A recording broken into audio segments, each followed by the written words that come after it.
So our culture is flourishing, but so is our environment. 72% of my country is under forest cover. Our constitution demands that a minimum of 60% of Bhutan's total land shall remain under forest cover for all time.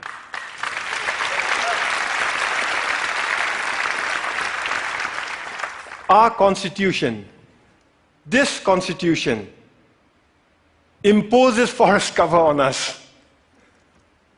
Incidentally, our king used this constitution to impose democracy on us. You see, we, the people, didn't want democracy. We didn't ask for it. We didn't demand it. And we certainly didn't fight for it. Instead, our king imposed democracy on us by insisting that he include it in the constitution. But he went further. He included provisions in the constitution that empower the people to impeach their kings, and included provisions in here that require all our kings to retire at the age of 65. Fact is, we already have a king in retirement. Our previous king, the Great Fourth, retired 10 years ago at the peak of his popularity. He was all of 51 years at that time. So as I was saying, 72% of our country is under forest cover. And all that forest is pristine. That's why we are one of the few remaining global biodiversity hotspots in the world. And that's why we are a carbon neutral country. In a world that is threatened with climate change, we are a carbon neutral country. Turns out it's a big deal. Of the 200-odd countries in the world today, it looks like we are the only one that's carbon neutral. Actually, that's not quite accurate. Bhutan is not carbon neutral. Bhutan is carbon negative. Our entire country generates 2.2 million tons of carbon dioxide. But our forests, they sequester more than 3 times that amount. So we are a net carbon sink for more than 4 million tons of carbon dioxide each year. But that's not all. We export most of the renewable electricity we generate from our fast-flowing rivers. So today, the clean energy that we export offsets about 6 million tons of carbon dioxide in our neighborhood. By 2020, we'll be exporting enough electricity to offset 17 million tons of carbon dioxide. And if we were to harness even half our hydropower potential, and that's exactly what we are working at, the clean, green energy that we export would offset something like 50 million tons of carbon dioxide a year. That is more CO2 than what the entire city of New York generates in 1 year. So inside our country, we are a net carbon sink. Outside, we are offsetting carbon. And this is important stuff. You see, the world is getting warmer. And climate change is a reality. Climate change is affecting my country.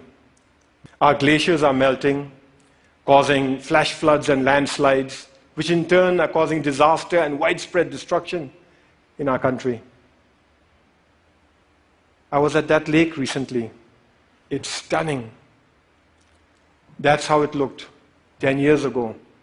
And that's how it looked 20 years ago. Just 20 years ago, that lake didn't exist. It was a solid glacier. A few years ago, a similar lake breached its dams and wreaked havoc in the valleys below.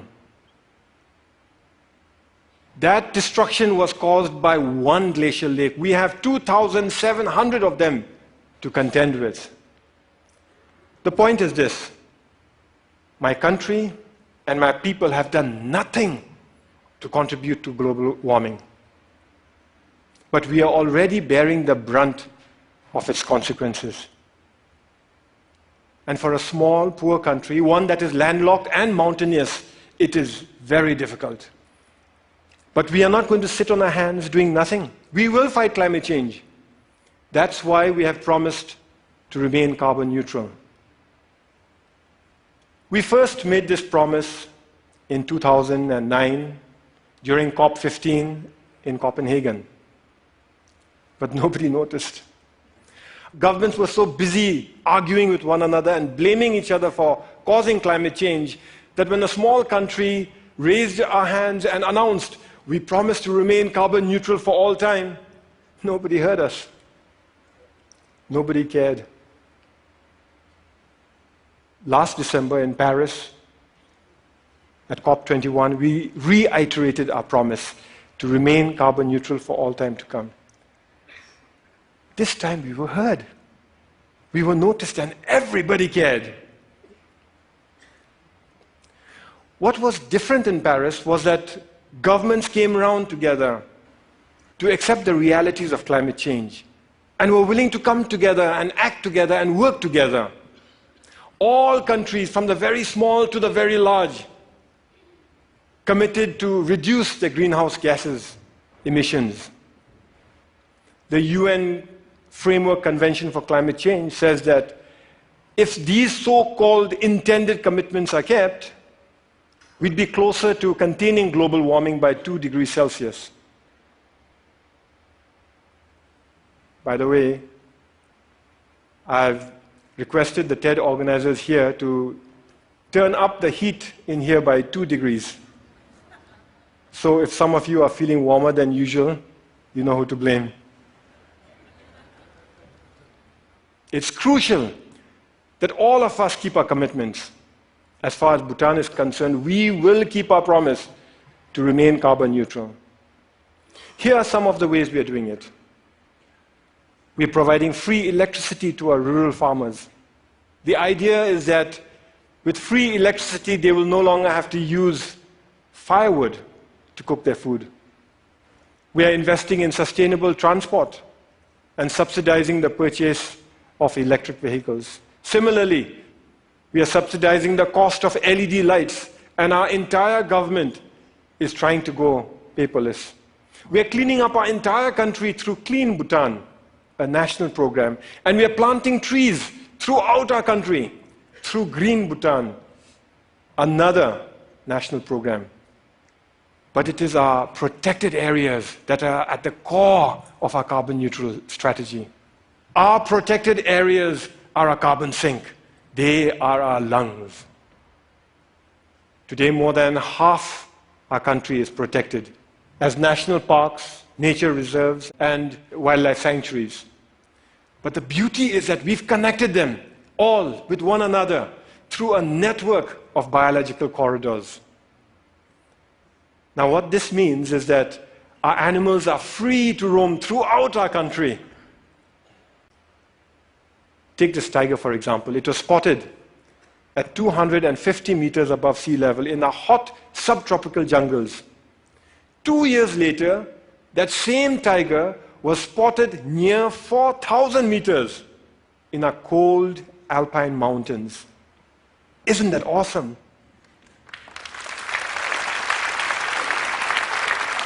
We must keep it that way. We must keep our parks awesome.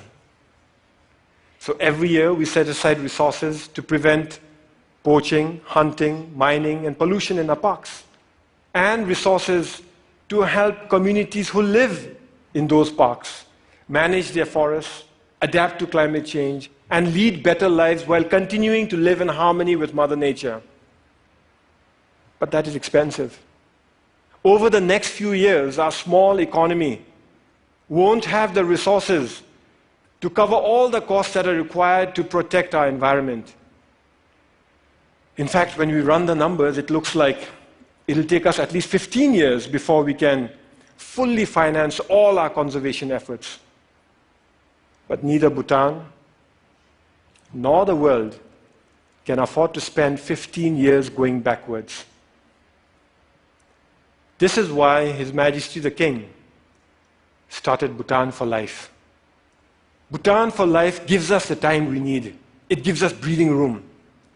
It is essentially a funding mechanism to look after our parks, to protect our parks till our government can take over on our own fully.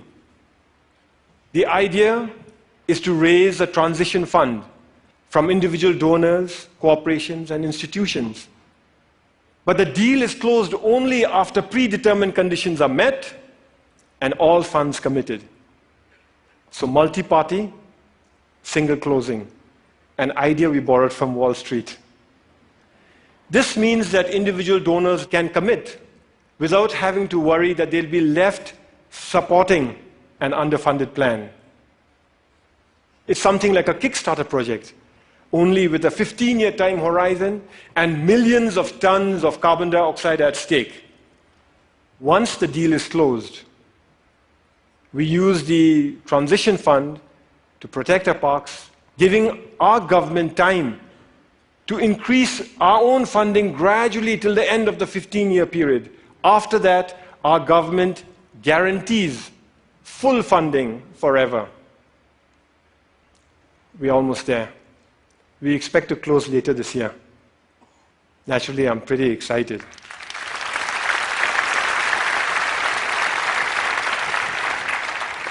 The World Wildlife Fund is our principal partner in this journey.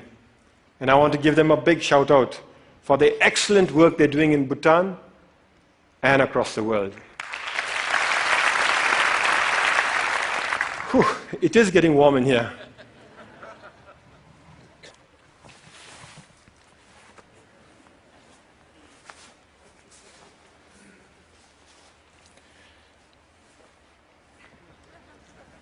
I thank you for listening to our story.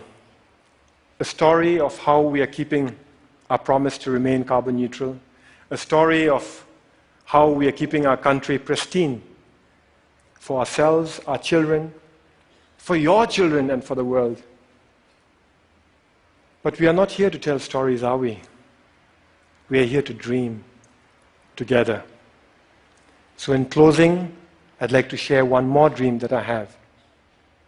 What if we could mobilize our leadership and our resources, our influence and our passion to replicate the Bhutan for Life idea to other countries so that they too can conserve their protected areas for all time? After all, there are many other countries who face the same issues that we face. They too have natural resources that can help win the world's fight for sustainability. Only they may not have the ability to invest in them now. So what if we set up Earth for Life, a global fund, to kickstart the Bhutan for Life throughout the world? I invite you to help me to carry this dream beyond the borders to all those who care about our planet's future. After all, we're here to dream together, to work together, to fight climate change together, to protect our planet together. Because the reality is, we are in it together. Some of us might dress differently, but we are in it together. Thank you very much. And Thank you. Thank you. Thank you. Thank you.